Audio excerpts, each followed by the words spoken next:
Bijušajās Birzgaļu mehāniskajās darbnīcās rīt Liepupes pagasta amatieru teātra mēģinājums. Kaut gan jaunizveidotajā zālē nekas vairs neliecina, ka te kādreiz remontēti kolhoza traktori vai kombaini. Tagad staigājiet kā miljonu vinnējuši. Uz skatuves arī Viganta un šīs ēkas saimniece Līja Jokste.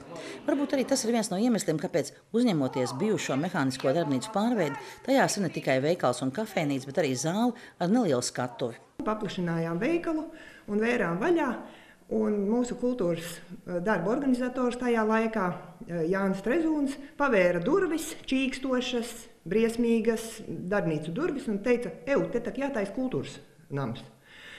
Un tā ideja pielipa. Protams, lai varētu veikt šādus rekonstrukcijas darbus, nepieciešami līdzekļi.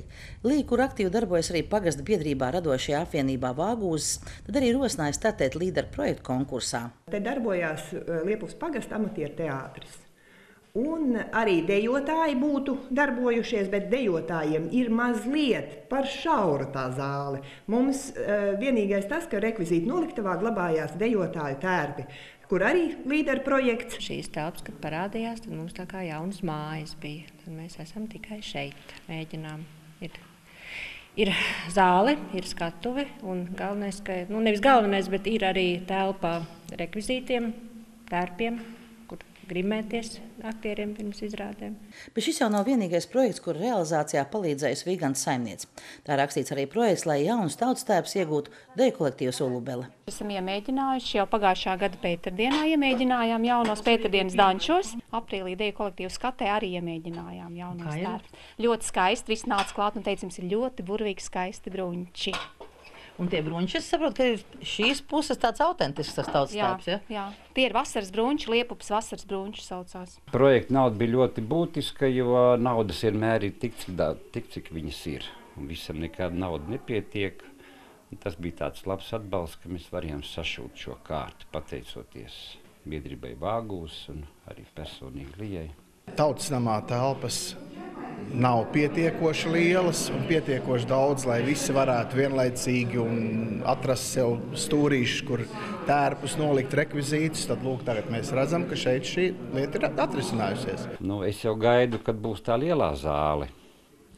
Tur mums plānojās skatuve vismaz 14 metru platumā. Tas ir tā kā kongresnamā gandrīz. Vai. Tas ir tā, ka cilvēks nedzīvo tikai sev, bet dzīvo dzīvu dzīvi. Viņa nav tas cilvēks, kas tiecās pēc mantas, bet vairāk pēc tādām garīgām vērtībām un kaut ko tādu.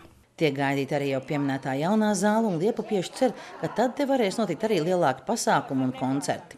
Tā kā visas šīs telpas garumā tik plata būs skatuve. Var tā nofilmēt, un tad var saprast apmēram tos apmērus. Viens liels angārs, kurš tā kā viņi teica, tādā pārskatāmā nākotnē taps par vienu lielu zāli. Bet kas tad rosina likt lietā un ziedot savu enerģiju, laiku un līdzekļus, lai tapt ne tikai tas, kas varētu nest naudu, bet kas drīzāk prasa ieguldījumus? Lijai Jokstei te ir sava atbilde. Ja cilvēkam tiek dots, tad ir arī kādā brīdī ir jādod pretī. Gandarījums par paveikto, par to, ka cilvēkiem patīk. Man ir vajadzīgs, jo zemniecībā es esmu pietiekami daudz sasniegusi. Un man tagad, paldies Dievam, ir dēli pārņēmuši zemniecību. Es tā ļoti minimāli ar zemniecību nodarbojos. Un man kaut kas cits ir vajadzīgs.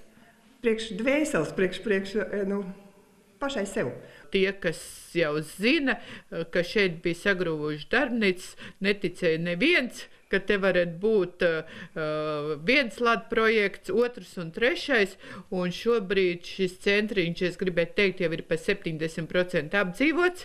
Es ceru, ka nākušajā periodā, kad mēs runāsim par līderu stratēģijas īstenošanu 2015–2020 gadam, centrs būs pilnībā apdzīvots. Un tas ir tikai tāpēc, ka ir kāds palicis vēl laukos, kā mēs sakam, tauta dūlais dzinējspēks. Ja man vienādi bijis tāds ļoti labs teikums, lauksaimniecība ir tā nozara un lauksaimnieki ir tie cilvēki, ko pat Roundups neņem.